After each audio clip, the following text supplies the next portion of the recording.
Hello, hello, dear students and respected viewers. Myself Deepak Kumar Thakur, guest assistant professor, Kamla Rai College, Gopalganj, affiliated with Jayaprakash university Chhapra.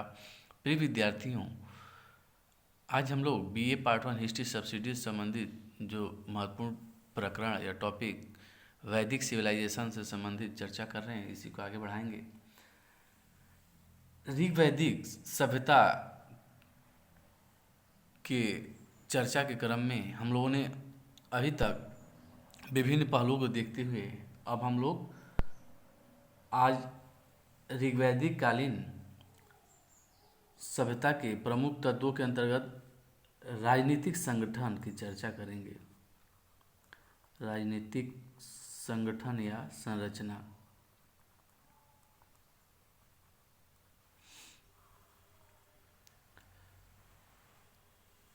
हम लोग अब तक जो पिछले lecture में हम लोगों ने वैदिक साहित्य से संबंधित चर्चा किया, फिर वैदिक काल के अध्ययन के लिए ऋग्वैदिक काल के अध्ययन के लिए जो पुरातात्विक साक्ष्य हैं उसकी चर्चा हुई।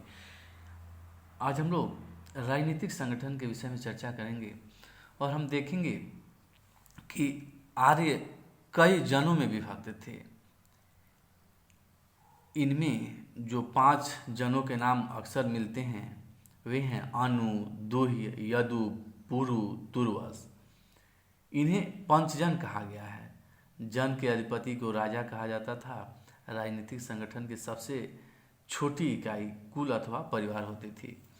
परिवार का स्वामी पिता अथवा बड़ा भाई होता था जिसे कुलप कहा जाता था। तो हम कुछ महत्वपूर्ण अगर एक डायग्राम हम बनाएं अगर राजनीतिक संगठन का, तो देखते हैं कि कुलप प्रशासनिक इकाई की सबसे छोटी जो इकाई थी कुल अथवा परिवार होता था और कई कुलों को मिला के ग्राम बनता था। तो हम सर्वप्रथम हम देखते हैं कि कुलप जो है यह कुल का प्रमुख था, कुल का। इसी तरह कुल के बाद कई कुलों को मिलाकर गांव बनता था। फिर कई गांवों को मिलाकर हम देखेंगे कि एक ग्राम का जो अधिकारी था ग्रामणी या मुखिया था। और फिर कई ग्रामों को मिलाकर विस बनता था जिसका विस्पति अध्यक्ष होता था। फिर कई विसों को मिलाकर जन बनता था जिसका अधिपति राजा या राजन होता था। तो हम देख रहे हैं कि आर्य कई जनों में विभक्त थे। तो पहले सर्वप्रथम हम इनके जनों की कई जनों में, इसी जन से आगे जनपद बनता है और फिर कई जनपदों को मिला के राज्य की संरचना उभर के सामने आती है हमारे। तो कई जनों में विभक्त थे आर्य। और इनमें हम जो कुछ प्रमुख नामों की चर्चा देखते हैं, इसमें हम देखेंगे कि अनु,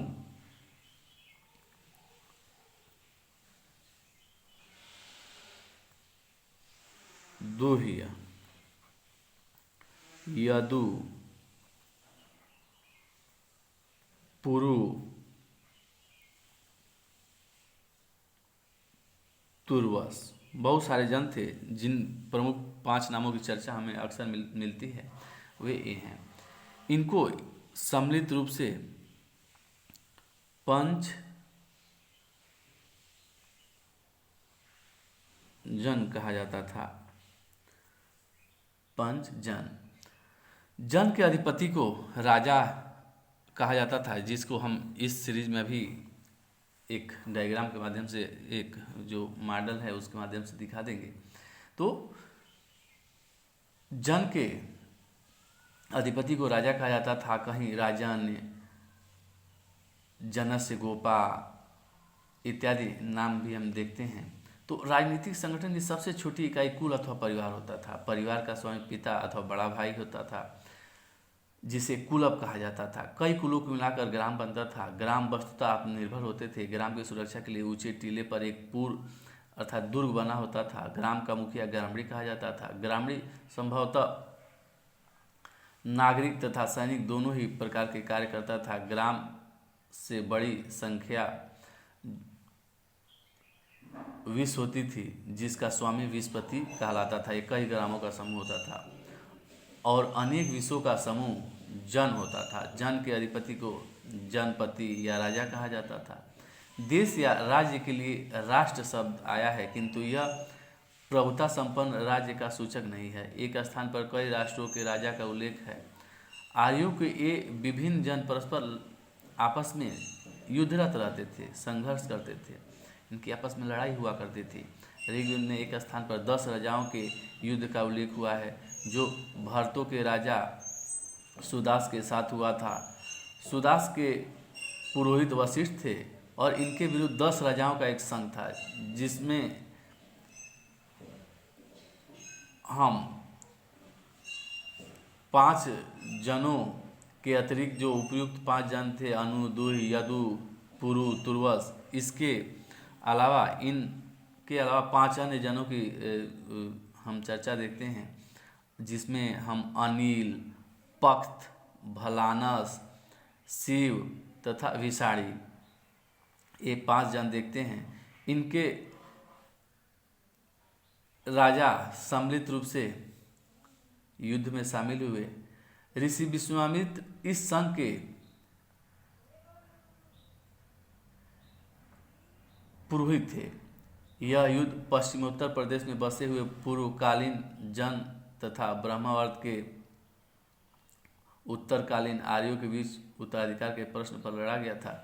इसमें भारत या भरत जन के स्वामी सुदास ने रावी नदी के तट पर एक भीषण युद्ध में 10 राजाओं के इस संघ को परास्त किया और इस प्रकार वह ऋग्वैदिककालीन भारत का सर्वोपरि सम्राट बन गया। भरत जन के नाम पर ही हमारे देश का नाम भारत पड़ा। यह ऋग्वैदिक काल का सर्वाधिक महत्वपूर्ण जन था, जो सरस्वती तथा यमुना नदियों के बीच के प्रदेश में निवास करता था। ऋग्वेद काल में सामान्यतः राजतंत्र का ही प्रचलन था। राजन शब्द का उल्लेख अनेक स्थलों पर हुआ है। राजा को जन का रक्षक अर्थात गोप्ता जनस या गोपा जनस कहा जाता था। दुर्गों का भेदन करने वाला यानी पूरा भेत्ता कहा गया है। ऐसा प्रतीत होता है कि युद्ध के वातावरण में सेना और जाति का नेतृत्व करने के लिए राज संस्था का उदय हुआ। इस समय राज्य छोटे होते थे तथा एक राज्य में सामान्य तौर पर एक ही जन के लोग निवास करते थे।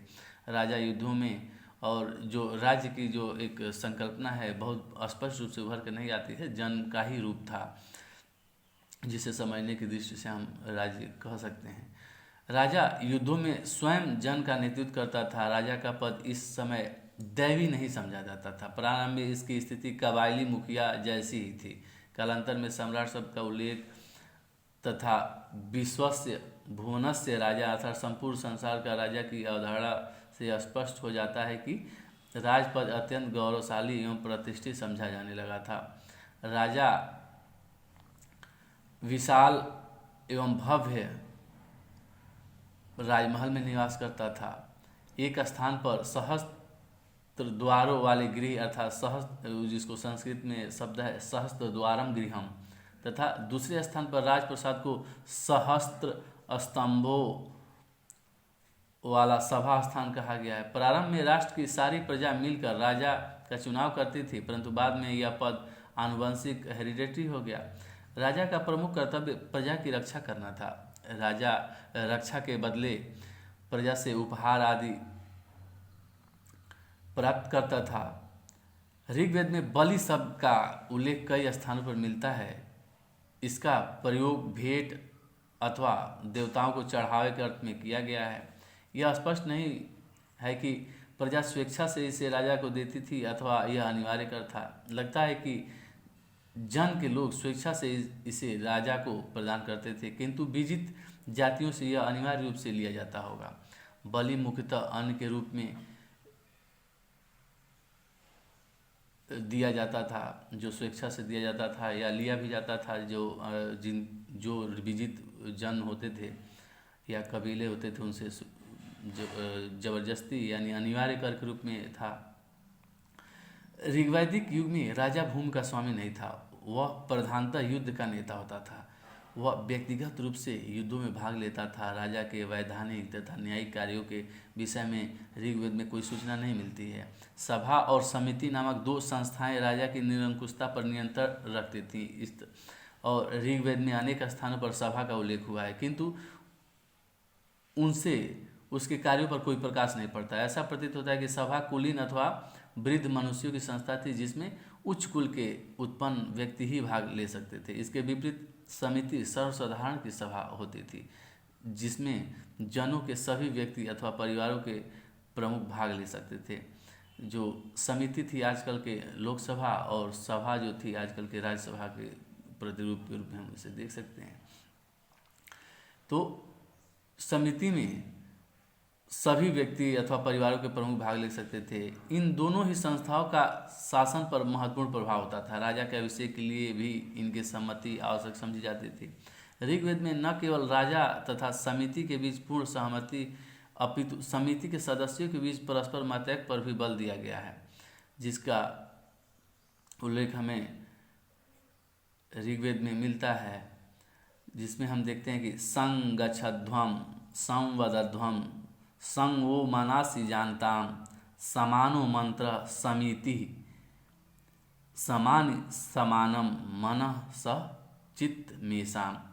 ये जो श्लोक है, इससे हम इसका अर्थ लगा सकते हैं। ऋग्वेद में पुरोहित, सेनानी तथा ग्रामीण इन तीनों अधिकारियों का उल्लेख मिलता है। युद्ध के समय पुरोहित राजा के साथ जाता था तथा उसकी विजय के लिए देवताओं से प्रार्थना करता था। शिक्षक, पथ प्रदर्शक तथा मित्र के रूप में पुरोहित राजा का मुख्य साथी होता था। राजा पुरोहित का बड़ा सम्मान करते थे, उनका प्रभाव शासन पर भी था। ऋग्वेद में वशिष्ठ, विश्वामित्र आदि पुरोहितों के नाम मिलते हैं, जिनकी बहुत अधिक प्रतिष्ठा थी। सेनानी राजा के आदेशानुसार युद्ध में कार्य करता था, जो एक अन्य अधिकारी था। सेनानी शांति काल में संभवतः उसे नागरिक कार्यों को भी करना पड़ता था। प्रशासनिक और सैनिक कार्यों के लिए भी ग्राम का नेता होता था। वह ग्रामीण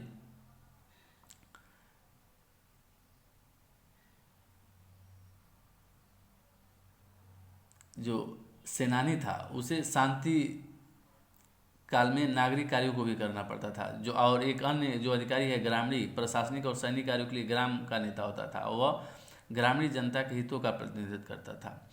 स्पर्श या स्पर्श जो गुप्तचर होते थे या गुप्तचर की संस्था होती थी,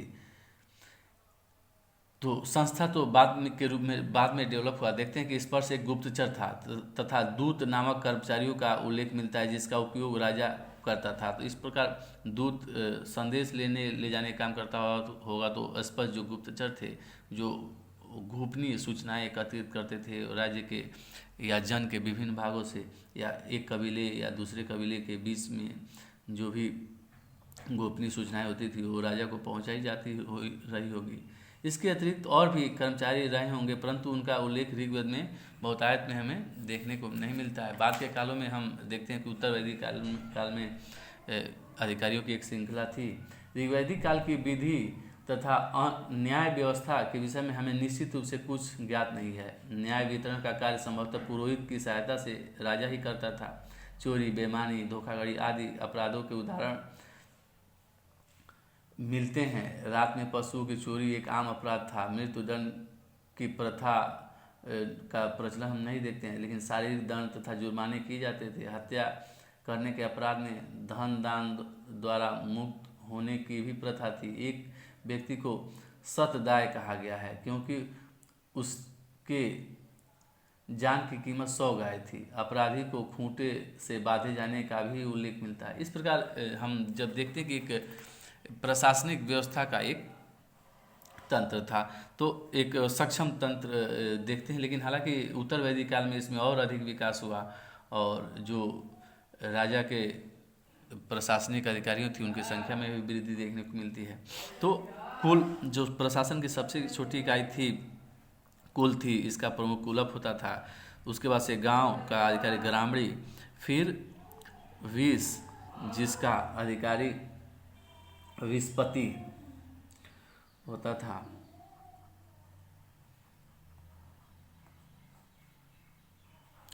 और कई विषयों को मिला के जन बनता था, जिसका प्रमुख राजन या जनस्य गोपा, राजन या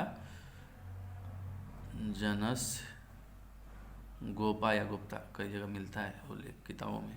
तो इस तरह एक श्रृंखला थी जिसमें सर्वोच्च स्तर पे, उच्च स्तर पे यह स्थल था जहाँ राजा, राजन या जनस्य गोपा था और सबसे छोटी इकाई कुल थी। और बहुत सारे राजा के बहुत सारे अधिकारियों की चर्चा हम लोगों ने की, जिसमें पुरोहित था, सेनानी था, ग्रामीण था, इनकी चर्चा हमने की। फिर सभा और समिति दो संस्थाएं थी जो राजा के ऊपर अपना नियंत्रण स्थापित करती थी। उसके अलावा भी और संस्थाएं जैसे विद्वत गण इत्यादि संस्थाओं की चर्चा की जा सकती है। इस तरह एक सक्षम प्रशासनिक तंत्र का भी विकास हम धीरे धीरे ऋग्वैदिक काल में देखने लगते हैं। और इन्हीं सब प्रश्नों, अगर इससे प्रश्न जो बनाया जाएगा वह प्रश्न रहेगा कि वैदिककालीन राजनीतिक जीवन या राजनीतिक संगठन या राजनीतिक संरचना पर प्रकाश डालते हुए उनके विभिन्न तत्वों का वर्णन करें, या ऋग्वैदिककालीन राजनीतिक व्यवस्था से संबंधित तथ्यों पर एक लेख लिखें या टिप्पणी लिखें, या अगर आलोचनात्मक कहे तो फिर हम बाद के काल, उत्तर वैदिक काल की जो चर्चा हम आगे करेंगे उससे संबंधित करके इसको तुलनात्मक अध्ययन भी कर सकते हैं। तो नेक्स्ट लेक्चर में हम लोग अब राजनीतिक संगठन के बाद से आर्थिक जीवन, फिर धार्मिक जीवन इत्यादि से संबंधित तथ्यों को भी देखेंगे। और इसी के साथ चर्चा को समाप्त करते हैं। जय हिंद, जय भारत, धन्यवाद।